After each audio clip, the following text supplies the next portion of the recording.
So I found this video from CNN. It was posted 7 months ago, has 1 million views, and it's about a woman who only dated far-right men for a year. As a far-right man, I have to say, love, sorry, I'm not available. But not her, you'll see her in a second. We'll watch it. But what was really interesting about it to me is that it completely revealed just why the far right is a thing, and why the women who find themselves in positions of influence and authority are so unsympathetic. They speak liberal, they have liberal friends, and then they go online and they are a white supremacist. This is Vera Papasova. She spent the last year dating far-right men in New York City for a story for Cosmopolitan magazine. How many far-right men can there really be in New York City? It seems that you're probably going to find far-right men. Well, I mean, maybe exposure is the issue, but isn't that an interesting social experiment? So, I'm going to date far-right men. I mean, you could just hang out with them, right? You could go to the things that they do and just hang out, but no, she decides to date them. We don't know how long each man was dated for, and we don't know how many, but she's got some reports from inside the manosphere. They're the most insecure men I've ever sat down with. It was really difficult to have some of these dates because they were so insecure, because they don't really know who they are and they don't know how to figure that out. She said, right, that's really interesting, isn't it? They don't really know who they are and they don't know how to figure that out. Now, it's not, she didn't say because they love Hitler. She didn't say because they couldn't stop goose-stepping, because they keep forming SS units. No, they're insecure because they don't know who they are and they can't figure it out. That sounds really like you're talking about people who are essentially victims of modern society, victims of feminism, victims of liberalism, victims of the way things are. People who in past eras would have easily known who they are because they were like, well, I'm Jack, I'm a Smith, I do this, and this is my family, this is my cottage or homestead or whatever, and I have a fairly reserved role in society. It's obvious what I'm supposed to do, and I just do it, and everyone around me is happy, and we just get on with things. But no, the world has been turned upside down, and these men are just left out in the cold. It's like, no, you're not really necessary now.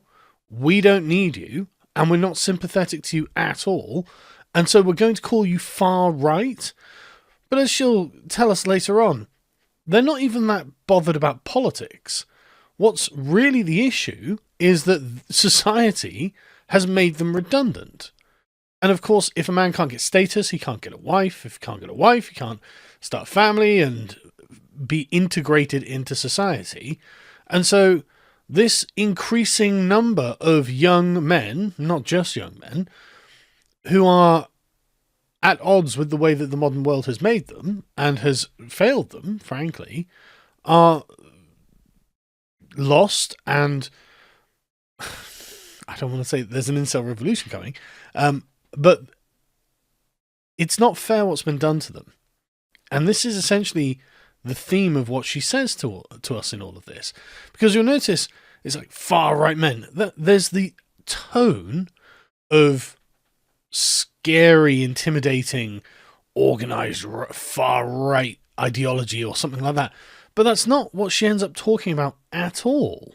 How to figure that out. She said the men she dated got all their news and information from the so-called manosphere. They did not listen to anything else. They're only listening to independent media, and they're only listening to men talking to men. They're only listening to independent media because they want to listen to men talking about men or talking to other men. So, okay, why is the mainstream media leaving such a massive, wide open niche? Why is that this brand of programming that all of these men are looking for? Why are they not being served by the power structures? Why is it that the powers that be have got no interest in helping them? And it's because it's part of the sort of feminist jihad against our civilization. Because if you concede that men actually have a warranted place in society, in the institutions, you have to look at what you guys have done to them and be like, oh, I think we went too far. I think we did something wrong. I think we did something deeply inconsiderate, actually. And it will basically undermine all of the claims that feminism has been making. Now, you don't hear much about feminism now. It's just the stock and trade of the left and society more broadly. But all of the assumptions that it's made are panning out and turning out not to be true, and turning out to be creating problems that we didn't realize we could have. And again, this is just a big tell. Why aren't these men able to find the media and the information that they're looking for through traditional channels? Well, because you've co-opted them. Because you have expelled these men and anyone who they might want to listen to from polite society, and have decided that these men are simply not worthy of having people who serve their interests representing them in wider society at large. You have decided that. And now you're framing them as if they're some strange Fight Club-esque underground boxing club. She goes and interviews Jake Shields in a minute, but that bit's not that interesting, really. And nothing to do with Jake. It's just they're not being sensational with him, and so he just explains that he's like, yeah, well, I just run a podcast because I like to talk about things I like to talk about, and they're like, oh, okay, it's just not very interesting. It's her talking about those men that she's dated that's actually the interesting bit. The manosphere is made up of macho podcasters and influencers. There's no such thing as an independent female. Most women have zero concept of like money. Females don't have independent thought. It's a space where UFC fighters are among those who reign supreme. You pick Andrew Tate, you're picking the most extreme example, but women aren't independent, actually, are they? They are dependent on various government programs. They are dependent on what is essentially a kind of corporate welfare through their email jobs and whatnot. They are not independent, because that would imply that they were literally gathering their own resources, but nobody's independent. And I think the attempt to strive for independence of one another is kind of preposterous. No, we're all dependent on one another. That's what a society is, and that's okay. It's not wrong. The issue is when you have unjust oppression and unjust demands made upon you that you have no choice but to fulfill. That is what is inappropriate. For example, me paying an unbelievable amount of tax so it can be redistributed to single Somalian mothers. Like, that's unjust. That's totally unjust, and I would like independence from that. I don't think that should be done. But on a normal level, when you're going about your life, well, everyone has independence, but also everyone is dependent on one another. So what are you talking about? Like, this is very strange to be like, well, women don't have independence. That's a thing that Andrew Tate has said that we're going to suggest it makes him a bad person. It's like, no, it's just true. Like, nobody has independence as like these people conceive of it, and yet we all pretend as if they do. They love the UFC guys. They love the MMA guys because those guys do what they can. They're modern gladiators. They're badass. Yeah, why wouldn't you like that? Like, yes, if you're a man, watching two men fight, historically, has been a pretty normal thing to watch. I mean, boxing goes back literally to ancient Greece and Pancration and various other forms of martial combat, and then you've got all through the Middle Ages, you've got tournaments and various other animal fights and stuff like this. Like, this is completely normal. Men like to watch conflict. So, like I said, I skipped the Jake Shields bit, but basically they go on about them being hateful, and Jake's like, well, I don't think I'm hateful. I'm just discussing things you don't like. People will say, well, you brought on a Grand Wizard of the KKK, you brought on Patriot Front. Yeah. They're hateful. No, I think those are excellent questions, but if people go and watch the actual interviews, I think they would be like, oh, this guy's not near as hateful as if I expect it. But Vera says hate isn't what the men she dated were really looking for. One of these guys brought me to a political meeting. And did they talk about politics? Barely. They talked about, it was a bunch of men complaining about girlfriends and wives, regurgitating Andrew Tate type of advice about how to train your girlfriend, how to train your wife to be submissive. And so this group was supposed to be a political group, but they're talking about relationship problems. Isn't that fascinating? Isn't that fascinating? A a male-only group, which I'm guessing it basically was. I'm assuming she was basically the only woman there. They meet up and ostensibly to talk politics, and they instead end up talking gender politics. They instead just end up creating a male space. And for anyone who doesn't know, if you're a woman who happens to have stumbled upon this, when men are in all male spaces, and I imagine this is very similar to when women are in all female spaces, you end up talking about the other sex. Relationship advice, dating advice, and just how to deal with the opposite sex. It's just one of those things that people do, I think. And so yeah, they didn't talk about politics much. What they talked about is struggling to be a man in the modern era, which is pretty rough for a lot of them, I guess. I guess that's why they're there. And she finds this perplexing. It's like, okay, well, how about this? Let us have the men's clubs back, and this will probably all just end up being normal, and it won't be spooky, scary, far-right stuff. It'll just be the normal thing that men do on like a Friday evening or something. Go down to the men's club, have a few beers, shoot the shit with the boys. Like play some pool or whatever it is that people do in the 2025. And, you know, like, it doesn't have to be something weird and scary and spooky that CNN can do an expose on. It could just be a normal part of our life, because for many of them, it is a normal part of their life. It is normal for men to have their own spaces, or it used to be, until the feminists took that away from them. And now, when you go to them, you're like, I don't understand this at all. They're not talking politics. I mean, to be fair, a bunch of men sitting around talking about whatever it is they want to talk about. One could look at that through a feminist lens and see that actually as being explicitly political, which I'm surprised she didn't. But anyway, let's carry on. And the fact that that's what most of the time was spent on, you don't need to be a neo-Nazi. You need therapy. I don't think they're neo-Nazis. I think this is their therapy. I think you don't understand that therapy is for women, and it means to women something different than it means to a man. So when women are talking, they actually, and when they're saying, look, this was my day and this was difficult, and this is a life hack that any young man watching this should definitely take on board and remember this. When she's venting to you about her day, she's not looking for solutions. When women go to the therapist, they're not looking for solutions. What they're looking for is validation. They just want you to hear them.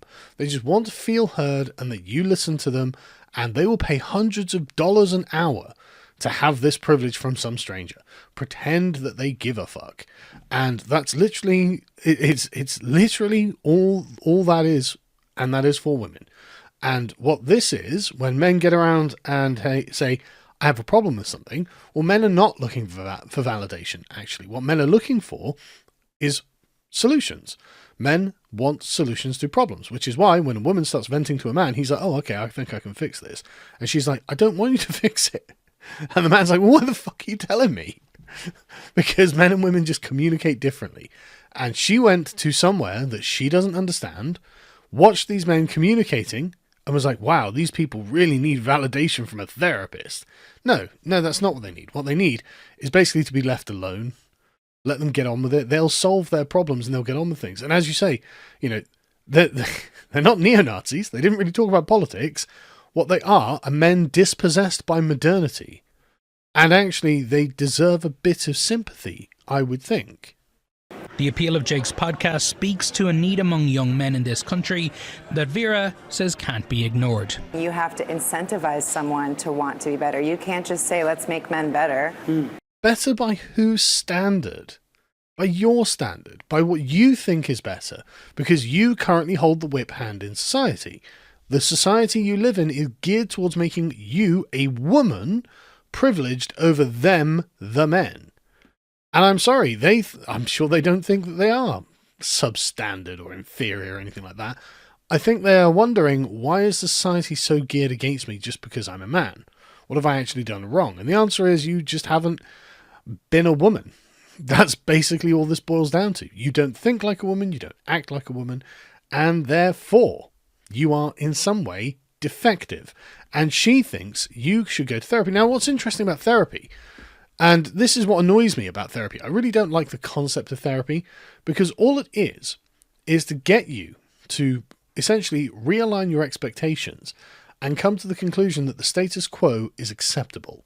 It is there to make you normalized to the way that things are. Even if you're living through a status quo that is just awful and is making you depressed, that is making you anxious, as whatever, to say, yeah, no, this is how it has to be, otherwise she loses out on something, therefore you should go to therapy to normalize your attitude towards the unpleasant world in which you live, is, I think, just wrong. Why can't we change the world so it's more pleasant for everyone, rather than just giving advantages to some over others? The thing about these guys is their biggest support system is online, but that also is very isolating, and isolation is what breeds hatred. Isn't that interesting? These men don't have local community support. I imagine that's why the MMA gyms are doing quite well. So it's a place where you can find some kind of community support. But isn't that interesting? Because men used to have places that were basically for men, like pubs, men's clubs, whatever. And these have all withered and died because feminism waged a jihad against them. And it's like, well, I'm sorry. Did you think that the men would be like, well, I guess we just never have any contact, guys? Or did you think that they might actually, oh, well, okay, we'll use the internet to find these spaces where there are no women, where we get to dictate the terms of engagement that can be structured the way we like it, rather than the way someone else likes it? Did you not think that might happen? Because it seems fairly self-evident that it's going to. Groups like Patriot Front offer community, but community based on racism and hate. I actually wasn't expecting the hard sell for Patriot Front in this video, but okay, well, you do use CNN. People have to really think about, do you have the capacity to talk to people that you don't agree with? Because that one nice conversation you might have might change someone's day enough to not have to seek out help in an online support group, which is actually a bunch of white supremacists using political beliefs as an excuse for how they feel. I mean, that is incredible, isn't it? Why don't you, I don't know, invite them on CNN? I mean, I suppose they did get Jake Shields. It was a bit of a softball interview. But, like, why is it so rare? Why isn't there, like, on CNN, some kind of man's hour or something, right? Like, why isn't there programming that might actually attract these men to watch it? And you say, well, why don't you sit down with somebody you disagree with? Because you've been telling us we're bad people for disagreeing with you for years now. You've cancelled everyone that we like. You refuse on principle to not sit down with these people. And so when we're like, okay, well, we'll go and associate online where, we're not intruding on anyone's fun. Even there, a bunch of us get cancelled anyway. But even now, then you're like, oh, well, this is creating a problem. Why don't you come and speak to us and have a disagreement? It's like, be my guest. I will come and speak to you anytime you want, and you will regret it. You will regret it. You will walk away thinking, now I remember why we don't speak to these people, because they have legitimate grievances and a just cause, and we are actually, in our leopard print jackets, actually holding them down. We're actually using the system to keep these men out of polite society. And sorry, I just don't really see why they should be. I don't really see why they should be excluded from polite society, and in the way that they are. Why can't they become a part of the tapestry of our society? Because they are anyway, whether you like it or not. And that's what this is all about. Oh yeah, no, they are very influential and they have huge audiences. So why is this a problem? Well, because it becomes a question of ideology, and it becomes a question of compromise, and it becomes a question of who has done what damage to who, and you would have to admit that you have done damage to them.